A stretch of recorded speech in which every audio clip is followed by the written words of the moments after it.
김영세 선생님을 뭐라고 호칭을 해드리면 가장 적합할까요?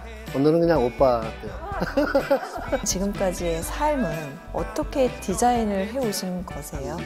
아주 솔직히 말씀드리면은요, 커다란 건 디자인했어요. 엔지니어하고 디자이너의 소통이 네, 어렵다라는 네, 점이 네, 또 네. 이제 큰 도전으로 받아들여지고 있는 것 같아요. 둘을 한꺼번에 보는 것이 제가 보는 진정한 디자이너다. 세상 사람들이 무엇을 원하고 있는가, 또는 무엇을 필요로 하고 있는가, 이런 걸 찾는 것부터도 디자인이라고 생각하죠. 세상을 바꾸려면 과연 당신은? 안녕하세요. 안녕하세요. 네, 저희 선물과 시간 허락해 주신 거 감사합니다. 감사합니다. 네, 드디어 이 이노 디자인 사무실에 이렇게 왔어요. 네. 제가 김영세 선생님을 뭐라고 호칭을 해드리면 가장 적합할까요? 공식적으로는 뭐 이너 디자인 CEO니까 네. 대표라고도 많이 부르고 그러는데요. 오늘은 그냥 오빠 같아요. 와, 좋은데요? 네. 죄송합니다. 이거 방송 나가도 되나? 아닙니다. 제가 가끔씩 오빠님이라는 호칭을 섞어서 쓰도록 그렇게 하고요. 네. 제가 이런 질문을 여쭤본 거는 네. 사실 이미 아시는 분들은 많이 아시겠지만 굉장히 다양한 역할을 하고 계세요. 물론 이제 대한민국의 1세대 산업 디자이너로서 성공한 CEO라는 거는 익히 알려진 사실이고, 최근에는 저희 KBS의 황금의 펜타곤이라는 대국민 창업 오디션 프로그램에 또 심사위원으로서 함께하고 그렇게 계시잖아요. 비싸게 만들어야 되죠? 어떤 프로그램이고 어떤 역할을 실제로 담당하고 계신 거죠? 이제 창업이라는 것을 이제 크게 보면은 네. 창작, 그다음에 디자인 이라는 거와도 만나죠. 디자인이라 그러면은 일반인들은 상당히 그 전문 작은 분야라고 생각하는 경우가 많죠. 제품을 예쁘게 만든다든지 이러는 데코레이션, 디자인을 데코레이션이라고 생각하시는 분들 많죠. 굉장히 한정적으로 본다는 이번에 거죠. 황금 펜타곤에서 내가 말하는 그 개념을 많이 들으시면은 디자인의 범위가 기업을 만드는 것부터 세상 사람들한테 기쁨과 편리함을 주는 것까지. 그러니까 그 광범위한 부분이 디자인이라는 거 아마 아실 것 같아요. 네. 요즘에 방송하면서 상당히 즐기는 게 네네. 미래를 위해서 창업을 하려고 오는 그런 분들이랑 만나서 그분들의 프레젠테이션을 들으면서 저는 그분들의 입장이 돼서 내가 만약에 그러한 사업가라면 미래의 그 시장을 어떻게 개척할 것인가. 네. 그들이 만들어내는 그 가치를 어떻게 세상에 전달할 것인가. 이게 과연 훌륭한 일인가. 세상을 바꿀 수 있는가. 네. 세상을 바꾸되 미래의 좋은 방향으로 바꾸고 있는가. 이런 것들 관점으로 많이 얘기를 하게 돼요. 그래서 얘기하면서도 배우고 네. 또 새로운 사업가들을 만나면서도 흥미롭고 상당히 즐겁습니다. 디자인이라는 거를 굉장히 자그마한 개념이 아니라 광의의 개념으로 본다고 그렇죠. 하셨다는 거죠. 예. 그리고 어떤 의미에서는 조직을 디자인하는 사람이 결국 기업가고 창업가고 그렇죠. 그래서 삶에 굉장히 많은 영향을 미친다라고 말씀을 하셨는데, 사실은 이제 저도 그렇고요.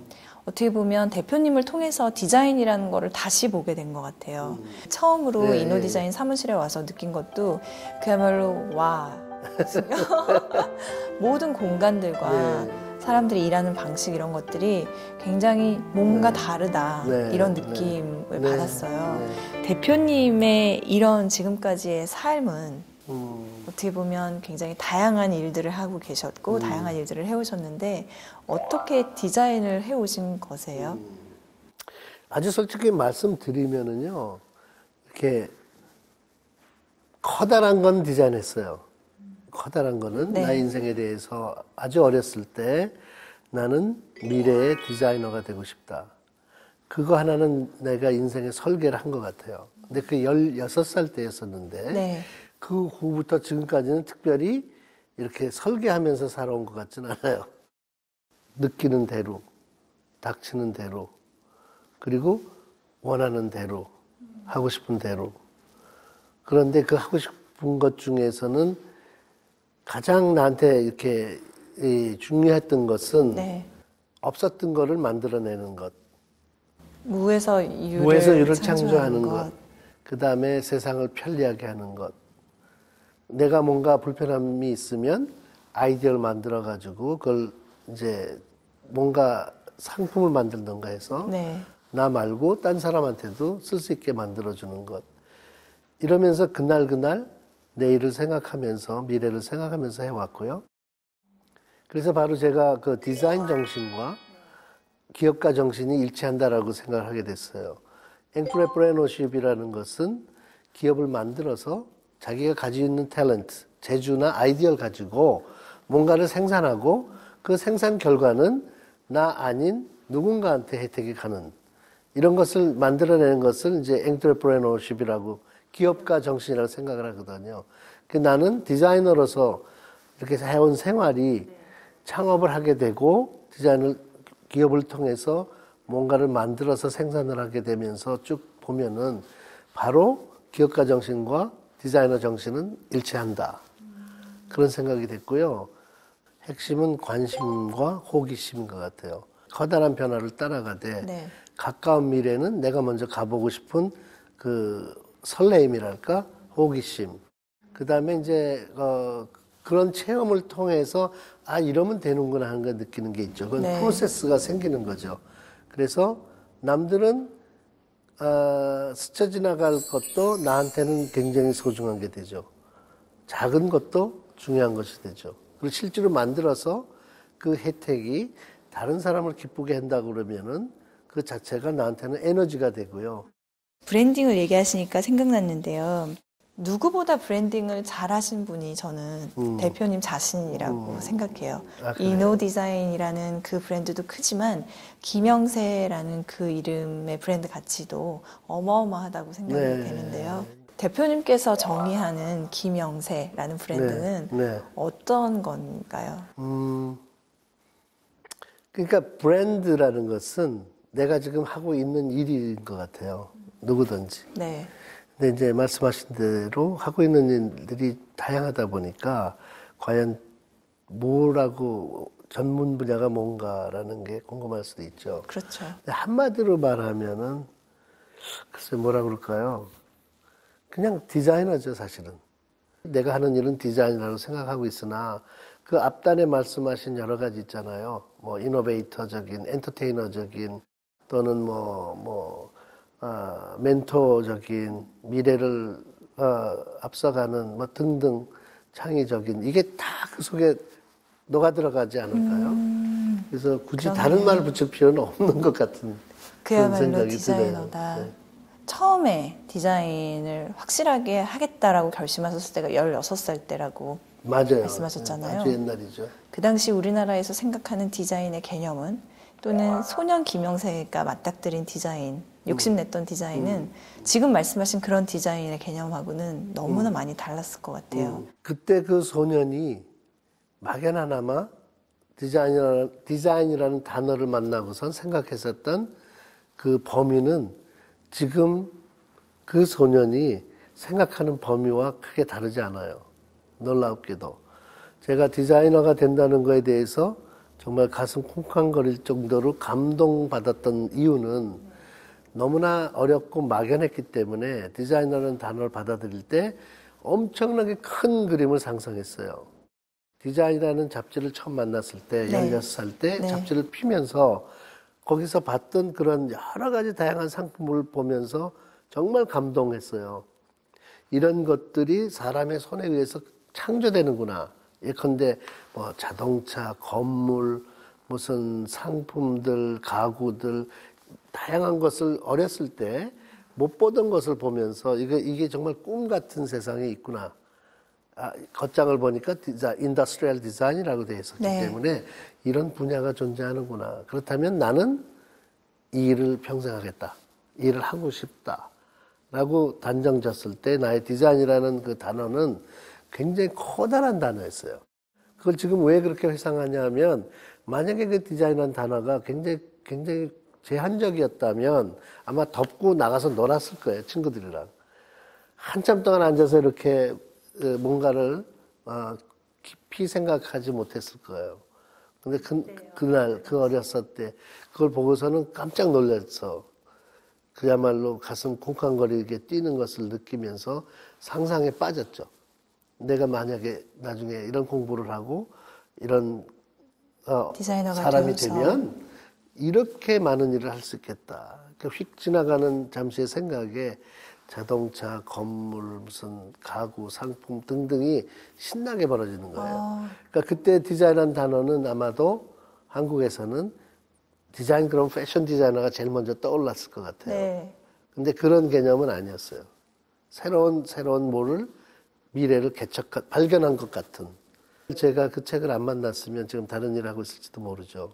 그래서 저는 나의 그런 경험을 지금 어린 친구들한테도 가끔은 얘기해주고 싶은 이유가, 우리들은 태어날 때 네. 재주도 가지고 태어날 것 같고, 누구나 또 그런 운명적인 순간을 맞이할 것 같고, 그래서 나만이 할 수 있는 특별한 일이 무엇인가를 깨닫는 순간이 있을 것이다.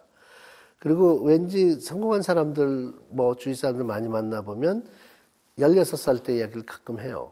그들이 16살 때 무슨 어떤 생각을 할 계기가 됐었다. 그래서 왠지 우리들한테는, 모두한테는 16살이라는 게 중요한 것 같아요. 왠지. 그런 만남의 기회가 생각보다 많은 사람들한테 주어지지 않아서 자기의 재능이 뭔지, 어떤 길을 가야 되는지 갈등하는 사람도 많고 방황하는 친구들도 많잖아요. 게다가 오늘날의 사회는 또 할 게 너무 많으니까 내가 무엇을 해야 하는지에 대한 그런 사색할 시간을 허락하지 않는 환경도 있고요. 어떤 조언을 해주실 수 있을까요? 또 자녀분들을 키워보신 아버지로서. 글쎄요, 그거 되게 어려운 질문이네요. 네. 그 방법만 안다면 얼마나 좋겠어요. 그래서 그런 비결을 제가 말씀드릴 수는 없는데, 반대로 생각해 볼 수는 있겠죠. 그러니까 자기가 원하지 않는 일에 너무 끌려다니지 않는 건 중요할 것 같아요. 자기가 원하는 일을 찾을 수 있는 시간을 망치지 말아야 되겠죠. 그러니까 예컨대 만약에 완전히 오픈돼 있으면 찾거나 받아들일 수 있는 기회들이, 자기가 쓸데없는 일에 뭔가 몰입을 하고 있다면 다가오지 않겠죠. 네. 모르겠죠. 그게 아마 어떤 면에서는 지나친 교육일 수도 있고요. 제가 그걸 만날 수 있었던 그 계기는 제가 공부를 별로 안 했기 때문에. 그러니까 뭐라 그럴까. 좀 나만의 집착을 했기 때문에. 그죠? 네. 따라하기, 하려는 대로 하기, 이런 걸 너무 싫어했기 때문에. 뜻이 깊었고 강했기 때문에 선생님이나 부모님들의 그야말로 요청 또는 하라는 그 말씀을 거역을 했죠. 내가 하고 싶은 말은 누구나 하고 싶은 일을 해라라는 말을 하고 싶은 거죠.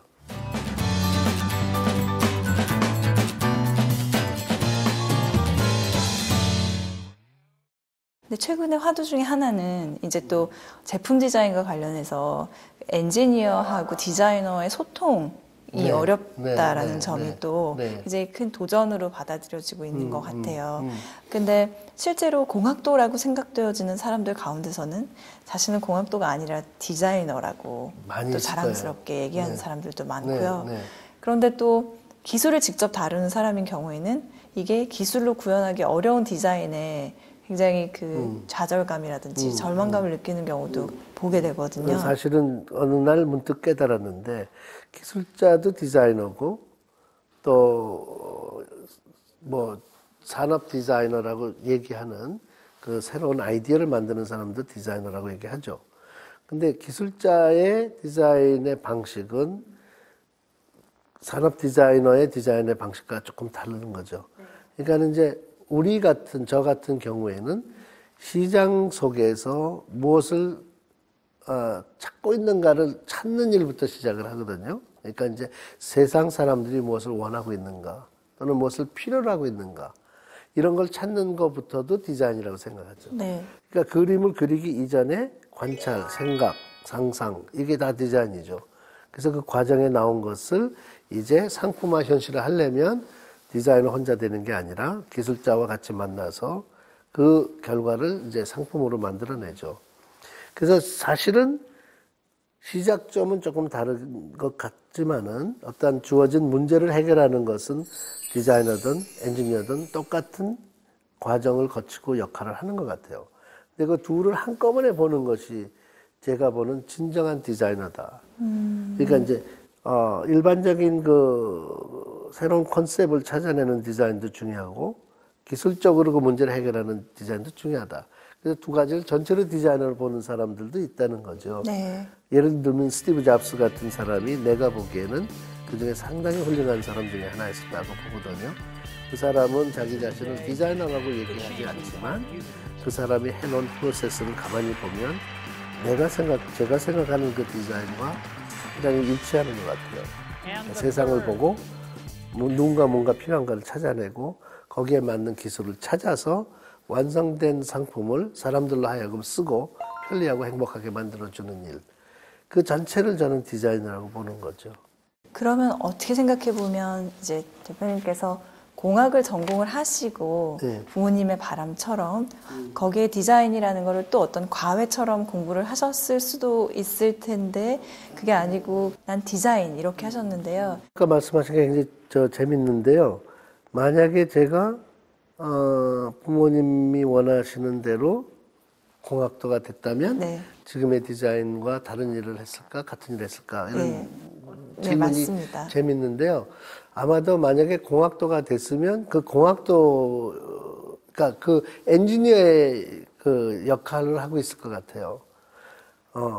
저는 하고 싶은 걸 찾아낸 것은 어떠한 그 문제를 해결하는 기술적인 사람보다는 이 세상에 무슨 문제가 있는가를 찾는 사람이 되고 싶었거든요. 근데 만약에 제가 착한 학생으로서 부모님 선생님 말씀 듣고 공학도에 가서 그 공부를 했다면 아마 굉장히 실패했을 것 같아요. 집중 못했을 거고 도중 탈퇴했을 거고 끝까지 버텼어도 결국은 실패했을 거고 네. 행복하지 않았을 것 같아요. 네. 그래서 제가 생각하는 하고 싶었던 일은 지금 하고 있는 일은 뭐냐면 어떠한 문제를 해결하는 일보다는 이 세상에 어떤 문제가 있는가를 찾는 일. 그래서 디자인은 어떻게 보면은 새로운 시장을 만드는 일부터 시작되는 것 같아요. 그동안 꾸준히 집필 활동을 또 해서 저서가 여러 권 있으시더라고요. 퍼플 피플이라는 게 최근에 나온 책이고요. 제가 지나고 보니까 한 12년 전에 첫 번 책을 썼고 네. 한 4년마다 한 번씩 쓰게 됐더라고요. 책을 처음 쓴 것은 첫 번째 제목은 12억짜리 냅킨 한 장이라는 책. 네. 두 번째가 뭐더라? 이노베이터. 이노베이터. 네. 그거 썼고 그 다음에는 이제 이매지너를 썼고 최근에 퍼플 피플을 썼는데 네. 그 책의 제목을 네 가지 이렇게 연상을 해보면 재밌는 게 처음에는 12억짜리 냅킨 한 장이라는 이제 순간에서 나온 아이디어가 밀리언 달러가 될 수 있다라는 개념이었고 네. 두 번째는 이제 이노베이터라는 세상을 트렌드를 만들어내는 창신자 네. 이런 사람을 이노베이터라고 생각을 썼고 그 다음에는 이제 상상으로 먹고 사는 사람들 이제 이매지너. 근데 그 쓸 때마다 보면 그게 저 같아요. 그러니까 내가 이런 사람이다 또는 이런 사람이고 싶다 했었던 것을 책을 통해서 자신에 대한 발표를 한 거죠. 이야기가. 이노베이터다. 나는 이노베이터다. 네. 나는 이매지너다. 그러다가 이번에 쓴 거는 내 얘기가 아니라 당신들은. 그래서 이제 people, 여러분들은 퍼플 피플이 됐으면 좋겠다. 그래서 이제 바뀐 겁니다. 그래서 단수가 아니라 이제 복수가 복수를 됐네요. 하고 나의 이야기보다는 여러분들의 이랬으면 좋겠습니다라는 내용이 실렸죠. 실리콘밸리의 많은 창업자들은 뭘까? 그 사람 딱히 뭐 직장의 시간에 따라서 움직이거나 이런 기본적인 근무 시간, 규칙 뭐 이런 거보다는 사실은 미친 생각, 남들이 안 하는 짓 이런 거 가지고 세상을 바꾸고 있잖아요. 그런데 또 뚝딱뚝딱 하잖아요. 네, 별거 다 하잖아요. 그 사람 따지고 보면 24시간 일하잖아요. 그렇네요. 그 일과 인생이 일치하잖아요. 어떻게 보면 너무나 멋있고 부러운 거 아니에요. 네. 그런 사람들이 이제는 세상을 바꾸어 나가는구나. 그러면 그 사람들을 보고 우리는 뭐라고 불러야 될까? 그러다가 우연히 뜬금없이 퍼플을 딱 떠올랐어요. 칼라를 봤을 때는 이제 화이트 칼라와 다르고 블루 칼라와 다른 이런 인간들, 이런 사람들, 미래를 이끌어갈 인재들을 나는 보라색으로 보고 싶다. 네. 그래서 퍼플 피플이라고 제목을 붙였죠. 퍼플 피플이 되려면 어떤 일을 하느냐가 아니라 어떻게 일을 하느냐 하더라고요, 보니까. 그게 마음의 자세더라고요. 어떤 일을 하든 간에 나의 일처럼 하면은 나는 그 사람 보고 퍼플 피플이라고 얘기해주고 싶고, 남이 시켜서 하는 일이라고 생각하면 그냥 일반 직장인이다. 세상을 바꾸려면 과연 당신은 블루 칼라가 되겠습니까? 화이트 칼라가 되겠습니까? 또는 퍼플 칼라가 되겠습니까? 퍼플 피플이 되겠습니까? 이노 디자인에 왔으니까 제품에 대해서도 잠깐 하나 언급을 해보고 싶은데요. 물론 대표님께서는 어떤 MP3 혁신적인 디자인이라든지 그 외에 무슨 화장품 케이스, 핸드폰 여러 가지 그동안 작품들이 있으시지만 최근에 그 런던 한류박람회에서 또 했었던 이노 웨이브라는 헤드폰이 있었거든요. 또 한류라는 측면에 있어서도 이것에 의미를 부여하는 사람들을 봤어요.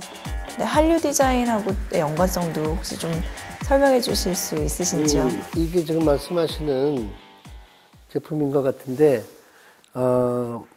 한류와 사실은 이런 그 독특한 스타일의 헤드폰이 어떻게 연결이 될지는 잘 모르겠으나, 우선 한류를 영어로 하면 K-Wave라고 그러더라고요. Korean Wave. 이 제품의 브랜드는 이노 웨이브입니다. 그래서 이제 그런 부분이 일치하는 게 있고, 저는 어떤 생각을 문득 했냐면 디자인. 이 디자인이라는 그 컨텐츠가 음악이나 드라마 이런 거 못지않게 한국에서부터 출발해서 외국 사람들을 감동시킬 수 있었으면 좋겠다. 이런 이제 저 나름대로 꿈을 가지고 있고요. 국가적으로 볼 때는 디자인을 통해서 코리아를 알리면 경제적으로 상당히 커다란 부가가치를 외국서 만들어서 가져올 수 있지 않을까. 왜냐하면 이제 어떤 콘텐츠도 모두 중요하지만 이 디자인이 국가대표적인 콘텐츠가 되면 이거는 개인의 역할에서 머무르는 게 아니라 그 개인의 아이디어가 기업을 통해서 상품이 만들어지고 유통을 통해서 세계적인 경제에 참여를 하게 되고, 그야말로 제가 생각하는 그림은 황금알을 낳는 거위다. 디자인을 한국의 디자인을 세계적으로 알리는 일 자체는 국가적으로 또는 개인적으로 상당히 소중한 일이다. 한국의 디자인을 세계적으로 알리자. 그 중에 이제 하나의 작품으로 나온 거죠. 저희 선물에 출연해 주셨으니까 또 꼭 대답해 주셨으면 하는 질문이 있어요. 지금까지 그 대표님께서 살아오면서 받았던 가장 큰 선물이 뭐라고 생각하시는지요? 그리고 또 앞으로 이제 후세에 남겨주고 던져주고 가고 싶은 또 그런 선물은 어떤 게 될까요?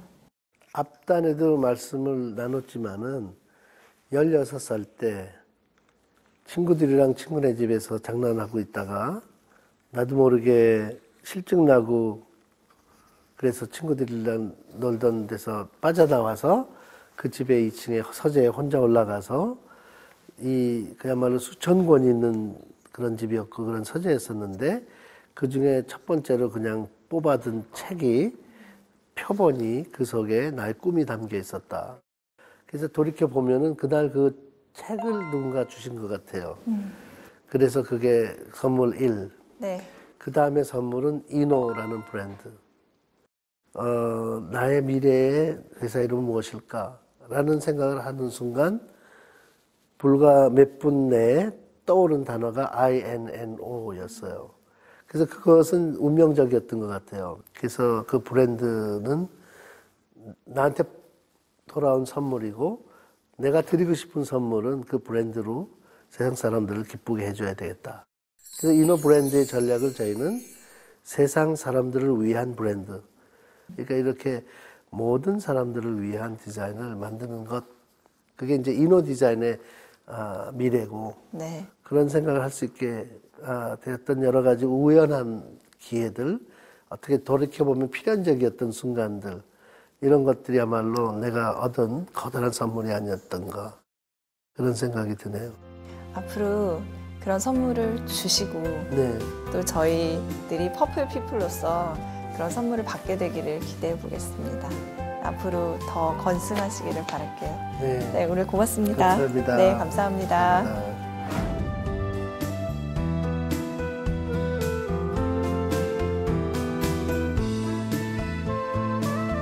고맙습니다.